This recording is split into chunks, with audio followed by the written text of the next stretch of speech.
अस्सलाम वालेकुम, welcome to the new video.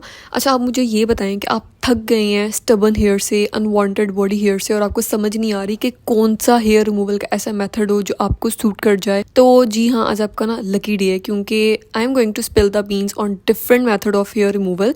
और साथ साथ मैं ये भी बताऊँगी कौन सा मेथड कैसा है, किसके क्या फ़ायदे हैं, किसके क्या नुकसानात हैं। लिटरली हर मेथड को कवर करने जाएंगे, एपिलेटर से लेके जो आईपीएल हेयर रिमूवल डिवाइसेस होती हैं, shaving and waxing, natural method क्या होते हैं हेयर रिमूवल के, उन सब को मैं कवर करने जा रही हूँ। तो वीडियो को आपने एंड तक देखना है, कोई भी स्टेप आपने मिस नहीं करना। और वीडियो अच्छी लगे तो इसको थम्स अप देना मत भूलिएगा and subscribe me for more. तो चलें, लेट्स गेट स्टार्टेड। तो सबसे पहले बात करते हैं उस मेथड की जो मैं पर्सनली यूज़ करती हूँ, और वो है एपिलेटर। एपिलेटर को यूज़ करते हुए मुझे जो है ना कोई 12-13 साल हो ही गए होंगे। तो जो मैंने पहला एपिलेटर लिया था वो ब्रॉन का एपिलेटर था, और उसकी जो बिल्कुल सीरीज़ 1 का जो बेसिक सा होता है ना, जिसके साथ एक वायर लगी होती है और आप उसको सॉकेट में अटैच करते हो और तभी डायरेक्टली उसको यूज़ कर सकते हो, वो वाला मैंने लिया था। और वो मेरा काफ़ी like I think 10 to 11 years वो मेरा चला। फिर लास्ट ईयर वो ख़राब हो गया, तो फिर मैं शिफ्ट हुई ब्रॉन सिल्क एपिल 9 पे। तो एपिलेटर क्या करते हैं, epilator is just like waxing. जैसे वैक्सिंग से हम कहते हैं ना जड़ से बाल यानी रूट से हेयर रिमूव होता है। और ये भी कहा जाता है कि वैक्सिंग अगर आप ओवर द स्पैन ऑफ काफ़ी ईयर्स करवाओ तो आपकी हेयर ग्रोथ कम हो जाती है। तो इस एपिलेटर का भी बिल्कुल वही वाला सीन होता है, वो बालों को जड़ से निकाल देता है। तो फिर क्या होता है कि आपकी over the span of years hair growth भी कम होती है, मतलब बाल कम हो जाते हैं, और जो रह भी जाते हैं वो फाइन हो जाते हैं। तो मैं ये जो लाइक एपिलेटर है ना, उसको मैं पर्सनली उन जगहों पे यूज़ करती हूँ जिधर हमें हाइजीन पर्पस के लिए हेयर रिमूवल मैंडेटरी होता है। तो मैं ये मतलब I can say very confidently it decreases your hair growth and it makes your hair finer. और ये जब मैंने लाइक यूज़ करना शुरू किया था ना, इवन 1 वाला जो कि बहुत बेसिक और बहुत पुराना मॉडल है, अभी भी अवेलेबल होता है, तब इसको यूज़ करने के 2-3 ईयर्स में मुझे आइडिया हो गया था कि इससे हेयर ग्रोथ कम हो रही है। और दूसरा ये कि मॉडल 1 का ये सीन है, वो इजीली अवेलेबल भी है, वो लेस चीपर है, तो उसको आप मतलब सीरीज़ 1 को बहुत सारे लोग अफोर्ड कर सकते हैं। अभी मॉडल 9 थोड़ा मॉडर्न वर्जन है। इसमें क्या चीज़ डिफरेंट है, इसमें ये है आप उसको एक बार चार्ज कर लो और कहीं पे भी बैठ के आप उसको यूज़ कर लो। इलेक्ट्रिक सोर्स का पास होना ज़रूरी नहीं है कि बिल्कुल स्विच के पास ही आप सज के संवर के बैठे रहो उधर ही।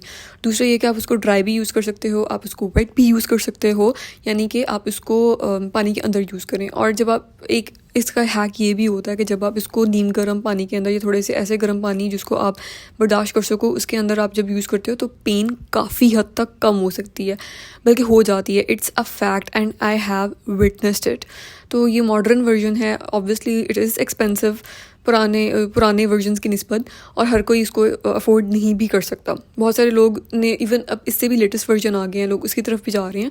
तो I am happy with my purchase and I am happy कि मैंने एपिलेटर यूज़ करना शुरू किए। तो अगर हम ऑल इन ऑल बात करें तो इसका फ़ायदा ये होता है कि hair growth over the span of years कम हो जाती है, हेयर जो आपके आते हैं वो फाइन होते हैं, और जो नए हेयर आते हैं वो फिर टाइम के बाद आते हैं, मतलब 3 to 6 वीक्स के अंदर आप देखोगे कि आपको फिर से आपके जो हेयर हैं वापस आए हैं। दूसरा ये कि ये आप मशीन ले लो, आप घर पे कर सकते हो, इजीली कर सकते हो, खुद कर सकते हो। अब इसका नुकसान ये है कि बहुत सारे लोग इसको बर्दाश्त नहीं कर सकते, it can be a bit painful. तो ये अब हर किसी की पेन थ्रेशोल्ड सेम नहीं होती, किसकी ज़्यादा होती है, किसी की कम होती है, अब ये डिपेंड करता है। जिन लोगों ने इसको अपनाया है वो इससे बहुत ज़्यादा खुश हैं। जिन लोगों का पेन थ्रेशोल्ड बिल्कुल नहीं है वो फिर कंप्लेन करती हैं कि इट इज़ पेनफुल। तो येस, इट इज़ पेनफुल। अब आपकी पेन थ्रेशोल्ड पर डिपेंड करता है कि आपको लग रहा है, नहीं लग रहा, कितना पेनफुल लग रहा है। दूसरा ये कि इससे ये भी हो सकता है, जैसे वैक्सिंग से आपके इनग्रोन हेयर का मसला हो सकता है, इससे भी हो सकता है। बाकी ये कि इसके लिए आपको पेशेंस और consistency just like any other thing आपको चाहिए होती है। सो या इसके हवाले से ना ये जो ब्रॉन सिल्क एपिल 9 है, अगर आपको इसका डिटेल वाला फुल रिव्यू चाहिए इसके ईच एंड एवरी पार्ट्स के हिसाब से, लाइक इसकी क्या प्राइस है, किधर से लेना है, इसको कैसे यूज़ करना है, ड्राई कैसे यूज़ करना है, वेट कैसे यूज़ करना है, तो do let me know in the comments, फिर उसके बारे में कुछ सोचा जा सकता है। अच्छा, अब मैं आपको एक बहुत ही इंटरेस्टिंग और वेरी ओल्ड मेथड के बारे में बताना जा रही हूँ, and I am not sure कि कितने लोगों को इसके बारे में पता है। अगर आपको पता है तो do let me know in the comment section. तो एक मेथड ये भी है कि फिंगर के साथ कोई स्टिकी चीज़ लगा के, और बल्कि बहुत पुराने वक्तों में अगर हम जाएं तो वो राख जो होती है उसको फिंगर के साथ लगा के मैनुअली हेयर को रिमूव किया जाता था, बल्कि किया जाता भी है। बहुत सारे लोग अभी भी ये प्रैक्टिस करते हैं और उनका मानना ये है कि इससे हेयर ग्रोथ कम होती है और उनको बहुत एफिशिएंट लगता है ये मेथड। ऑब्वियसली जब आप इसको जस्ट लाइक वैक्सिंग आप बाल खींचोगे, वो हेयर रूट से रिमूव होगा, तो उसकी जो ग्रोथ है over the span of years, over the time, वो कम हो जाएगी। लेकिन अगेन आपने खुद करना है, तो आपको बहुत ज़्यादा पेशेंस, बहुत ज़्यादा हिम्मत, बहुत ज़्यादा हौसला चाहिए। आपकी पेन थ्रेशोल्ड भी होना चाहिए, आपके पास वो टाइम भी होना चाहिए जिसमें आप ये सेशन कर सको। तो I thought to share this information with you, क्योंकि आई एम श्योर कि बहुत सारे लोगों को इसके बारे में नहीं पता होगा, लेकिन ये बहुत ही एक पुराना चलता आया हुआ मेथड है।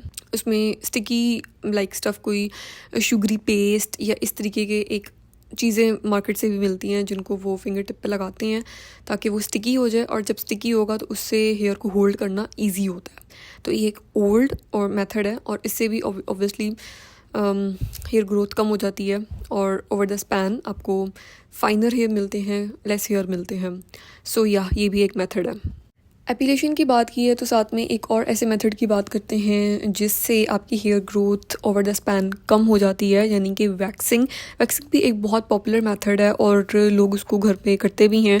कुछ लोग तो DIY मतलब वैक्स, शुगर वैक्स जो होती हैं घर पे बना लेते हैं और उसको यूज़ करते हैं। फिर आपको मार्केट में डिफरेंट वैरायटी की वैक्सेस अवेलेबल होती हैं, जैसे कि hot wax, cold wax, finger wax, bean wax, this and that. और उसके अलावा आपको वैक्सिंग स्ट्रिप्स भी बने बनाए मिल जाती हैं, हसल फ्री काम हो जाता है आपका। अच्छा, तो वैक्सिंग का ये सीन होता है कि इसका फ़ायदा ये होता है कि over the span of years आपकी हेयर ग्रोथ कम होगी, आपके हेयर फाइन आते हैं और जल्दी नहीं आते जब आप एक दफ़ा कर लेते हो। तो ये तो एक बहुत अच्छी बात होगी ना। फिर दूसरी बात इसके मतलब नुकसान ये हो सकता है कि ऑब्वियसली इट इज़ पेनफुल, आपका इसके लिए थ्रेशोल्ड होना चाहिए। दूसरा ये कि कुछ लोगों को ये बहुत मैसी लगता है, कुछ लोगों को खुद से करना नहीं आता, उनको मसला होता है कि वो खुद से कैसे करें, तो उनको साथ में किसी की असिस्टेंस की ज़रूरत होती है। और कुछ लोगों को इनग्रोन हेयर का प्रॉब्लम हो जाती है। अच्छा, इसका एक और फ़ायदा ये भी है, स्किन बड़ी स्मूथ और सॉफ्ट और सिल्की सी हो जाती है। तो जो लोग कर रहे हैं वो तो बहुत खुश हैं, जो खुश नहीं हैं वो किसी और मेथड की तरफ जा रहे हैं। So let's go to the another method of hair removal.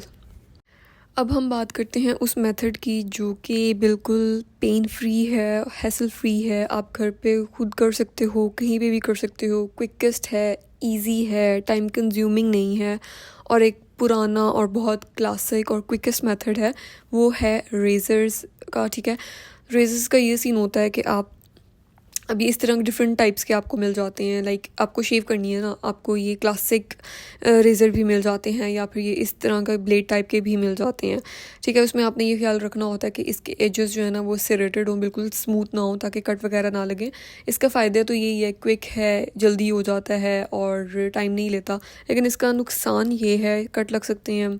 दूसरा ये कि इससे जल्दी बाल आ जाते हैं। कुछ लोगों के लिए तो मतलब विद इन अ वीक ही दोबारा आ जाते हैं, या मैक्सिमम 10-15 दिन फिर निकल जाते हैं, लेकिन वो बहुत रेयर होता है।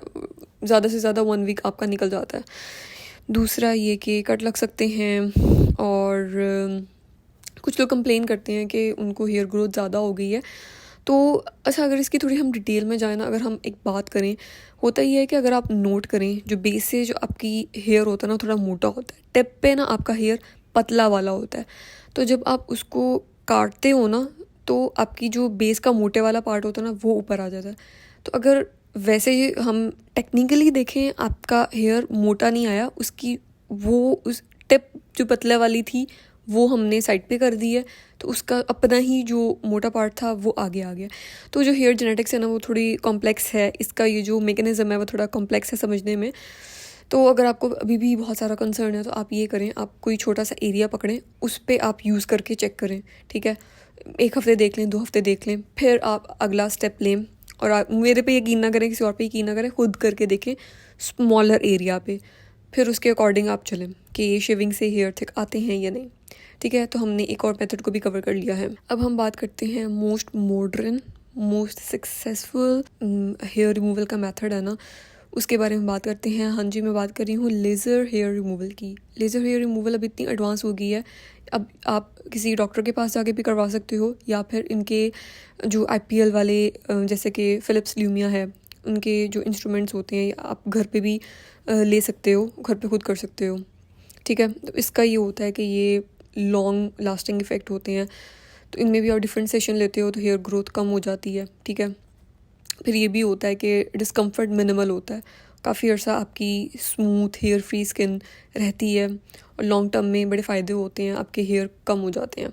ठीक है, लेकिन इसका नुकसान ये होता है कि मल्टीपल सेशन चाहिए होते हैं, एक्सपेंसिव हो सकता है ऑब्वियसली। अगर आप किसी डॉक्टर के क्लिनिक में जाके भी आप करवाओगे तो वो आने जाने का डिस्कम्फर्ट, कि वो आप अपॉइंटमेंट लो जाओ, वो एक अजीब मसला हसल। दूसरी बात ये कि फिर पैसा लगता है इसमें, डिफरेंट सेशन चाहिए होते हैं, तो आपको कमिटमेंट की ज़रूरत होती है। और एक बात अगर आप इसकी सोचें कि चलें मैं IPL लेज़र डिवाइस घर के लिए ले लूँ, तो ऑब्वियसली वो भी एक्सपेंसिव आती है, इतनी वो सस्ती तो नहीं आती। लेकिन मैं आपको बताती हूँ, ये वाले जो डिवाइसेस हैं ना, इनके बहुत अच्छे रिव्यूज़ हैं, इनके बहुत अच्छे रिजल्ट्स हैं, और अगर आप इन पे इन्वेस्ट कर लेते हो ना तो ये एक बहुत अच्छी इन्वेस्टमेंट है। तो इसके बारे में भी आप सोच सकते हो। तो ये था लेज़र हेयर रिमूवल वाला। मतलब जैसे एपिलेटर होता है ना, उसका ये सीन है कि उससे भी लॉन्ग लास्टिंग आपको इफ़ेक्ट मिलते हैं, hair growth over the span of years कम हो जाती है, लेकिन उसमें वो पेन का एलिमेंट आ जाता है। अब लेज़र में ये होता है कि पेन फ्री होता है और आपको मतलब लॉन्ग लास्टिंग इफ़ेक्ट मिलते हैं। Next comes to the depilatory creams, यानी जो हेयर रिमूवल क्रीम्स होती हैं, लोशंस होते हैं, स्प्रेज होते हैं। तो ये एक लिहाज से ना मोस्ट फ्रीक्वेंटली यूज्ड मेथड है, मतलब ख़ासतौर पे अंडर आर्म्स के लिए एंड अदर हिडन एरियाज़ के लिए, जो प्राइवेट एरियाज़ होते हैं उसके लिए ये सबसे ज़्यादा एक लिहाज से यूज़ किए जाने वाला मेथड है। तो इसका सीन ये होता है कि वो क्रीम्स सस्ते मिल जाती हैं और इजी यूज़ करना है, पेन फ्री होते हैं, काम जल्दी हो जाता है। लेकिन इसका नुकसान ये है कि it can be irritating, it has very unpleasant smell, skin reaction हो सकते हैं, स्किन इतनी इरिटेटिंग होती है, हेयर जो होते हैं उनकी ग्रोथ जल्दी हो जाती है, और आपको हेयर फ्री टाइम कम ही मिलता है। तो या इसके बारे में तो आई थिंक जिसको किसी और चीज़ का ना पता हो ना, उसको hair removal cream, Veet cream का तो पता ही होगा। डिफरेंट मेथड मैंने आपके साथ डिस्कस किए हैं, उनके क्या फ़ायदे हैं, उनके क्या नुकसानात हैं, वो सब मैंने आपके साथ शेयर किए हैं। तो अब आपने कौन सा मेथड चूज़ करना है, ये आपकी पर्सनैलिटी पे, आपके लाइफस्टाइल पे, आपके पास कितना टाइम है, आपके पास क्या रिसोर्सेज हैं, आपका पेन थ्रेशोल्ड कितना है, आपकी स्किन की सेंसिटिविटी क्या है, आपकी अपनी प्रेफरेंस क्या है, आपकी क्या एक्सपेक्टेशंस हैं, आप क्या चाहते हो कि मतलब ठीक है over the span of years growth ना कम हो, लेकिन ये है कि जल्दी में काम हो जाए, या आप चाहते हो कि over the span of years वक्त के साथ साथ हेयर ग्रोथ कम हो। तो फिर डिफरेंट मेथड जो है, इनके फ़ायदे नुकसान आपके सामने हैं, अब आपने चूज़ करना है कि आपको क्या चाहिए। इसी तरीके की मज़े मज़े की वीडियोस आती रहेंगी। मिलते हैं नेक्स्ट वीडियो में। Stay tune. अल्लाह हाफ़िज़।